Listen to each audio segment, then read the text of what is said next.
As the war in Syria enters its 8th year, swathes of the country remain under rebel control.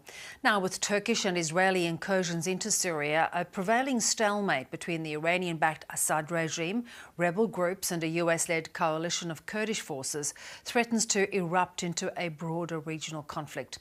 Dr. Jonathan Spire is the Executive Director of the Middle East Centre for Reporting and Analysis. He spent years reporting on the ground for both the Iraq and Syrian wars.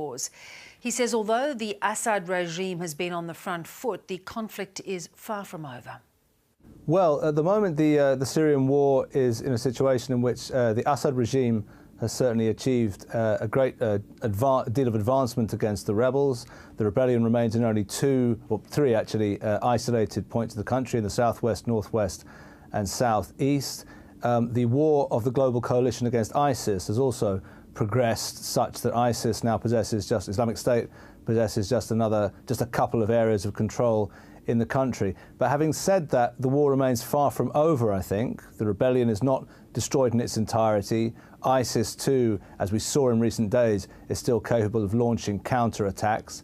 And indeed, with the ownership by the Americans and their Kurdish allies of around 30% of the country east of the Euphrates, and the determination by the Assad regime to reconquer that too, there's a sense in which even once the conflicts between rebels and regime and ISIS and coalition are concluded, there, I'm afraid, will be a scope for then the emergence of further conflicts, beginning on the ruins of the old. And then what would that conflict look like, and what would the politics around it be?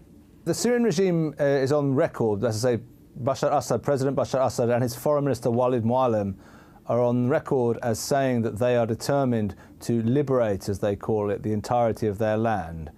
At present, as I said, the Americans and Kurds control around 30% of the country east of the Euphrates. The Turks also control an enclave in the northwest of the country. So presumably, if the regime is determined to take back those areas, then there's a real possibility, one way or another, of conflict between the Assad regime and its allies on the one hand, Iran and Russia perhaps also behind it, and those elements. Now, it's hard to conceive of a situation in which there would be a sort of frontal conflict between those forces, because that's something which I think would be beyond the Assad regime's capabilities.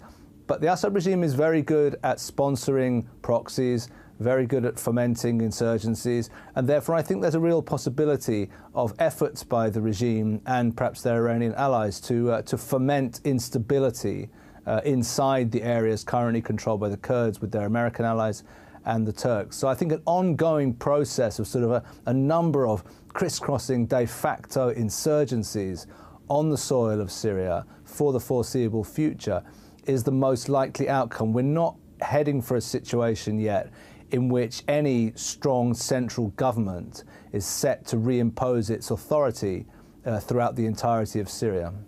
So you're saying that Assad, though, has accomplished a lot of what he wanted to achieve. Little prospect of the war ending, which is very disturbing. Is it going to morph into something other than a conflict? Unless something political shifts, unless either Turkey or the United States or both choose to quit Syria of their own accord, it is likely that de facto division and therefore the ongoing reality of conflict will remain. I think we should also add the fact, as we've seen in recent weeks, that there is an additional conflict taking place over the soil of Syria, and that's a conflict between Israel and Iran, in which Iran has come on, with great strength onto Syrian soil in the course of the war. Israel's deeply concerned about that because of Iran's determination to fight against Israel, and therefore Israel is determined to act to prevent the consolidation of the Iranian presence on Syrian soil. So there's kind of a whole bunch of potential successor conflicts that are already, beginning to make themselves manifest, even as the original Syrian conflicts of regime against rebellion and coalition against Islamic State are not themselves yet completely concluded. And do you think Israel has become emboldened because the United States thinks that their job is done, that they actually want to get out of Syria now? Well, with regard to the United States, I think there's a debate taking place in the administration, and to some degree I think there's a certain lack of lack of clarity rather with regard to the American stance. Because whilst some weeks ago President Trump was on record as saying that he wanted all US troops home within 6 months since the war against ISIS was largely concluded. Since then, there have been statements by senior officials, including Defence Secretary James Mattis, which appeared to suggest a much more open-ended commitment of the United States to its allies in Syria, and specifically in eastern Syria. There is an issue which is with regard to the emergent US strategy, which also seeks to contain and roll back Iranian advances in the region. If such a strategy is to clearly emerge, then the ownership, so to speak, or domination of eastern Syria in cooperation with Kurdish allies has a relevance there, because ownership of that area basically sort of cuts in half the otherwise contiguous area of Iranian influence in both Iraq and Syria further west. So if such a strategy is to emerge, it is possible that the current US deployment in eastern Syria may sort of be folded into that strategy, in which case one might well see a much longer term US commitment of one kind or another inside the 30% of Syria, which the US with their allies currently control de facto. And Jonathan, speaking of Iran, what did you make of Donald Trump's decision to tear up the Iran nuclear deal? And do you think Israel is justified in a way with its actions because of the increasing assertiveness of Iran in recent times? Well, the Iranians have been advancing in a number of fronts, so to speak, in recent years, in Lebanon, in Syria, in Iraq, and in Yemen. With regard to Israel's concerns, I mean, it was only 2 weeks ago when Supreme Leader Ali Khamenei of Iran, sent out a tweet in which he called for the destruction of Israel, which he referred to as a cancerous tumour in West Asia.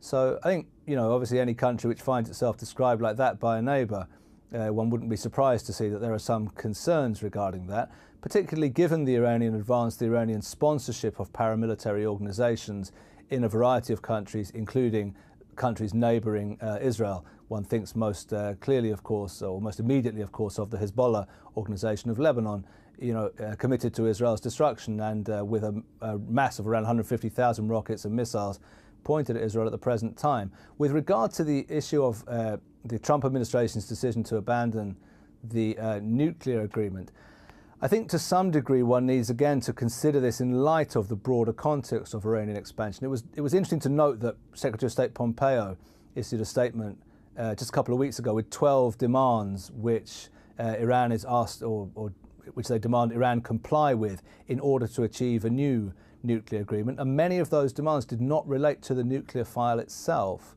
but rather they related to Iranian expansionism into Yemen, into Lebanon, into Syria, and so on. So there's a sense that there is an emergent US strategy seeking to contain or perhaps roll back Iranian influence in the region.